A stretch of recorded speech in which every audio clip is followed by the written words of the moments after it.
ಸಿರಿಗನ್ನಡವೇ ನನ್ನ ಉಸಿರಾಗಿರಲಿ, ಸ್ವರ್ಗಲೋಕವೇ ಕೊಟ್ಟರೂ ಬೇಕಾಗಿಲ್ಲ, ಕನ್ನಡ ಮರೆತೆಂದು ಬದುಕುವುದಿಲ್ಲ. ಒಬ್ಬ ಮನುಷ್ಯ ಇನ್ನೊಬ್ಬ ಮನುಷ್ಯನನ್ನು ಮನುಷ್ಯನಂತೆ ನೋಡುವುದು ಯಾವಾಗ? ಅದು ಬರೀ ಮಾತೆ, ಕನಸೆ? ಗಾಂಧೀಜಿ ಹೇಳುತ್ತಾರೆ, ಮಧ್ಯರಾತ್ರಿಯಲ್ಲಿ ಮಹಿಳೆ ಭಯಭೀತಿ ಇಲ್ಲದೆ ಎಂದು ನಡೆಯುತ್ತಾಳೋ ಅಂದು ಈ ದೇಶಕ್ಕೆ ಸ್ವತಂತ್ರ ಎಂದು. ಆದರೆ 75 ವರ್ಷ ಕಳೆದರೂ ಇನ್ನೂ ಮಹಿಳೆಗೆ ಸ್ವಾತಂತ್ರ್ಯವಿಲ್ಲವಲ್ಲ.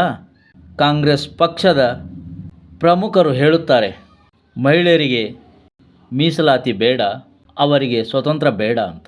ಗಾಂಧಿ ಹೇಳಿದ್ದೇನು? ಅದೇ ಗಾಂಧಿ ಹೆಸರಿನ ಇನ್ನೊಬ್ಬ ಗಾಂಧಿ ಇವತ್ತು ಹೇಳ್ತಾ ಇರೋದೇನು? ಮಹಿಳೆಯರು ನಮ್ಮಂತೆ ಮನುಷ್ಯರು, ಅವರಿಗೂ ಭಾವನೆಗಳಿದೆ, ಬದುಕಿದೆ, ಆಸೆಗಳಿವೆ. ಅವರು ನಮ್ಮಂತೆ ಬದುಕಬೇಕು. ಮಹಿಳೆಯರಿಲ್ಲದೆ ಜಗವಿಲ್ಲ. ಇದನ್ನು ಮೊದಲು ಅರ್ಥ ಮಾಡ್ಕೋಬೇಕು. ನಮ್ಮನ್ನು ಎಲ್ಲ ರೀತಿಯಲ್ಲಿ ನೋಡಿಕೊಳ್ಳುವವರು ಯಾರು? ಮಹಿಳೆಯೇ. ಹಾಗಿದ್ದು ನಮ್ಮ ತಾಯಿಗೆ ನಾವು ದ್ರೋಹ ಬಗೆಯಬಹುದೇ? ಅಕ್ಕ ತಂಗಿಯರಿಗೆ ದ್ರೋಹ ಬಗೆಯಬಹುದೇ? ಮಕ್ಕಳಿಗೆ ದ್ರೋಹ ಬಗೆಯಬಹುದೇ? ಇದು ಯಾವ ರೀತಿಯ ನ್ಯಾಯ? ಅವರು ಎಲ್ಲ ಕ್ಷೇತ್ರಗಳಲ್ಲಿ ಮುಂದೆ ಬರಲಿ, ಇನ್ನೂ 4 ಗೋಡೆಗಳ ಮಧ್ಯೆ ಇರಬೇಕೆ? ನೀವು ಇನ್ನೂ ಯಾವ ಕಾಲದಲ್ಲಿ ಇದ್ದೀರಾ? ಮಹಿಳೆಯರು ಅಧಿಕಾರಕ್ಕೆ ಬಂದರೆ ನಿಮ್ಮ ವಂಶ ಪಾರಂಪರ್ಯದ ಕತೆ ಮುಗಿದು ಹೋಗುತ್ತಲ್ಲ, ಅದಕ್ಕೆ ಈ ಭಯನಾ? ಏನಂತ ಯೋಚಿಸ್ತಾ ಇದ್ದೀರಾ? ಇನ್ಯಾವುದೋ ಕ್ಷೇತ್ರ ವಿಂಗಡಣೆ ಇನ್ನೊಂದು ನೆಪ ಇದಕ್ಕೆ ತಂದು ಹಾಕೋದು ಬೇಡ. ಈಗ ಮಹಿಳೆಯರಿಗೆ ಮೀಸಲಾತಿ ಬೇಕು, ಕೊಡಿ ಸ್ವಾಮಿ. ನಿಮ್ಮದೇನು ಹೋಗುತ್ತೆ ಗಂಟು? ಇವತ್ತು ತಂದಿದ್ದಕ್ಕೆ ಪ್ರತಿರೋಧ ಒಡ್ತಾ ಇದ್ದೀರಾ, ಇಷ್ಟು ವರ್ಷ ಅದನ್ನು ಹಾಗೇ ಇಟ್ಕೊಂಬಂದ್ರಿ. ನೀವೇ ಮಾಡ್ಬೋದಾಗಿತ್ತಲ್ಲ ಆ ಕೆಲಸನ. ಯಾಕಂದರೆ ಮಾಡಲ್ಲ. ನೀವೇನಂತ ನಿಮ್ಮ ಮಾತುಗಳೇ, ನಿಮ್ಮ ಜೀವನ ಶೈಲಿಗಳೇ ತೋರಿಸುತ್ತೆ. ಶಾಸನ ಸಭೆಗಳಲ್ಲಿ ಮಹಿಳೆಯರಿಗೆ 33% ಮೀಸಲು ಕಲ್ಪಿಸುವ ವಿಧೇಯಕವನ್ನು ಸೋಲಿಸುವ ಮೂಲಕ ಪ್ರತಿಪಕ್ಷಗಳು ದೇಶದ ನಾರಿಯರ ಕನಸುಗಳನ್ನು ನಿರ್ದಾಕ್ಷಿಣ್ಯವಾಗಿ ಹೊಸಕಿ ಹಾಕಿವೆ. ಸರಕಾರದ ಗರಿಷ್ಠ ಪ್ರಯತ್ನಗಳ ಹೊರತಾಗಿಯೂ ದೇಶದ ಮಹಿಳೆಯರಿಗೆ ಪ್ರತಿಪಕ್ಷಗಳು ಅನ್ಯಾಯ ಬಗೆದಿವೆ ಎಂದು ಪ್ರಧಾನಿ ಮೋದಿ ಆಕ್ರೋಶ ವ್ಯಕ್ತಪಡಿಸುತ್ತಾರೆ. ಈ ವಿಷಯವಾಗಿ ಶನಿವಾರ ರಾತ್ರಿ ದೇಶವನ್ನುದ್ದೇಶಿಸಿ ಮಾತನಾಡಿದ್ದಾರೆ. ಮೀಸಲು ವಿಧೇಯಕಕ್ಕೆ ಅನುಮೋದನೆ ಪಡೆಯಲು ಸಾಧ್ಯವಾಗದಕ್ಕೆ ದೇಶದ ಮಹಿಳೆಯರ ಕ್ಷಮೆಯಾಚನೆ ಮಾಡಿದ್ದಾರೆ. ಸ್ವಯಂ ಸೇವೆಯ ರಾಜಕೀಯದಲ್ಲಿ ತೊಡಗಿರುವ ಕಾಂಗ್ರೆಸ್, DMK, TMC, SP ಮುಂತಾದ ಪಕ್ಷಗಳು ನಾರಿಯರ ಶಕ್ತಿಯನ್ನು ಸಲುಗೆಯಿಂದ ಕಂಡಿವೆ.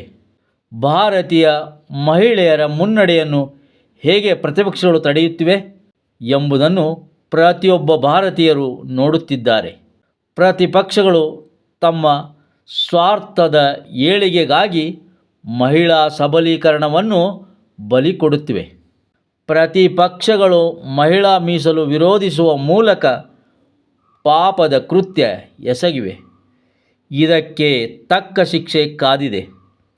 ವಿಧೇಯಕವನ್ನು ಸೋಲಿಸುವ ಮೂಲಕ ಸಂವಿಧಾನಕ್ಕೂ ಅವಮಾನವೆಸಗಿವೆ. ಮಹಿಳೆಯರಿಗೆ ರೆಕ್ಕೆ ನೀಡಲೆಂದು ಮೀಸಲ ವಿಧೇಯಕವನ್ನು ಸಿದ್ಧಪಡಿಸಲಾಗಿತ್ತು. ಆದರೆ ಆ ಪ್ರಯತ್ನವನ್ನು ವಿಫಲಗೊಳಿಸಲಾಗಿದೆ. ಈ ಪಾಪದ ಕೃತ್ಯ ನಿಮ್ಮನ್ನು ಯಾವತ್ತೂ ಬಿಡೋದಿಲ್ಲ. ನೆನಪಿರಲಿ, ಕಾಂಗ್ರೆಸ್ ಯಾವತ್ತೂ ನಿಮ್ಮ ತಪ್ಪನ್ನು ನೀವು ತಿದ್ದಿಕೊಳ್ಳೋದು. ಕಾಂಗ್ರೆಸ್ ತನ್ನ ಹಳೆಯ ತಪ್ಪುಗಳನ್ನು ತಿದ್ದಿಕೊಳ್ಳುತ್ತದೆ ಎಂದು ನಾನು ನಿರೀಕ್ಷಿಸಿದ್ದೆ. ಆದರೆ ಹೊಸ ಇತಿಹಾಸ ಬರೆಯುವ ಅವಕಾಶವನ್ನು ಕಳೆದುಕೊಂಡಿದ್ದಾರೆ. ಕೌಟುಂಬಿಕ ರಾಜಕೀಯ ನಡೆಸುವ ಪಕ್ಷಗಳು ಮಹಿಳೆಯರು ಮುಂದೆ ಬರಲು ಬಯಸುತ್ತಿಲ್ಲ. ಇದು ಅವರ ಸ್ವಾರ್ಥ ರಾಜಕೀಯವನ್ನು ಅಂತ್ಯಗೊಳಿಸುತ್ತದೆ ಎಂದು ಮೋದಿ ಎಚ್ಚರಿಸಿದರು. ಮಹಿಳಾ ಮೀಸಲು ಕ್ಷೇತ್ರ ಪುನರ್ವಿಂಗಡಣೆ ವಿಷಯದಲ್ಲಿ ಕಾಂಗ್ರೆಸ್ ದೇಶದ ಜನರನ್ನು ತಪ್ಪುದಾರಿಗೆ ಎಳೆದಿದೆ. ಪ್ರತಿ ರಾಜ್ಯಗಳಿಗೂ 50% ಅನುಪಾತದಲ್ಲಿ ಸ್ಥಾನ ಹಂಚಿಕೆ ಭರವಸೆ ನೀಡಿದರೂ ಮಹಿಳಾ ಮೀಸಲು ವಿರೋಧಿಸಿದೆ. ಸುಧಾರಣೆ ವಿರೋಧಿ ಕಾಂಗ್ರೆಸ್ನ ಒಂದು ಕುಟುಂಬ ದೇಶದ ಮಹಿಳೆಯರ ರಾಜಕೀಯ ಬೆಳವಣಿಗೆ ಬಯಸುತ್ತಿಲ್ಲ. ಕುಟುಂಬ ಹಿಡಿತದಲ್ಲಿರುವ ರಾಜಕೀಯ ಪಕ್ಷಗಳು ಮಹಿಳೆಯರ ಶ್ರೇಯಸ್ಸು ಬಯಸುತ್ತಿಲ್ಲ ಎಂದು ಮೋದಿ ಕಿಡಿಕಾರಿದ್ದಾರೆ. ಇಲ್ಲಿ ನಾನು ಮೋದಿಯವರನ್ನು ಹೊಗಳುತ್ತಿಲ್ಲ, ವಾಸ್ತವ ಸತ್ಯವನ್ನು ಹೇಳುತ್ತಿದ್ದೇನೆ. ನಮಗೆ ಯಾವ ರೀತಿಯ ಅಧಿಕಾರ ಇದೆ? ನಮ್ಮ ಮನೆಯಲ್ಲಿರುವ ಅಕ್ಕ ತಂಗಿಯರಿಗೂ ಮಗಳಿಗೂ ತಾಯಿಗೂ ಆ ಅಧಿಕಾರ ಬೇಡವೇ? ಅವರು ಮುಂದುವರಿಯುವುದು ಬೇಡವೇ? ಎಂಥ ಮನಸ್ಥಿತಿ ನಿಮ್ಮದು? ಯಾವತ್ತು ಬದಲಾವಣೆ? ಇನ್ನೂ ಗುಲಾಮಗಿರಿಯ ಕನಸಲ್ಲೇ ಇದ್ದೀರಾ?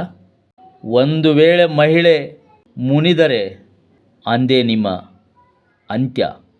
ಅದು ನಿಮ್ಮ ರಾಜಕೀಯದ ಅಂತ್ಯ. ಎಲ್ಲವನ್ನು ಮಹಿಳೆಯರು ಗಮನಿಸುತ್ತಿದ್ದಾರೆ. ನೆನಪಿರಲಿ ಮಹಿಳೆಯರೇ, ಕ್ಷಮೆ ಇರಲಿ. ನಿಮಗೆ ನಾನು ನ್ಯಾಯ ಒದಗಿಸಲು ಆಗಿಲ್ಲ, ಮತ್ತೆ ಪ್ರಯತ್ನಿಸುವೆ. ಸತ್ಯವಿದು ಕನ್ನಡ ನಾಡಲಿ ಹುಟ್ಟಲು ಪುಣ್ಯವು ಬೇಕು. ದೇವರ ದಯೆಯಿಂದಲೇ ಈ ಭಾಗ್ಯವು ದೊರೆತರೆ ಸಾಕು.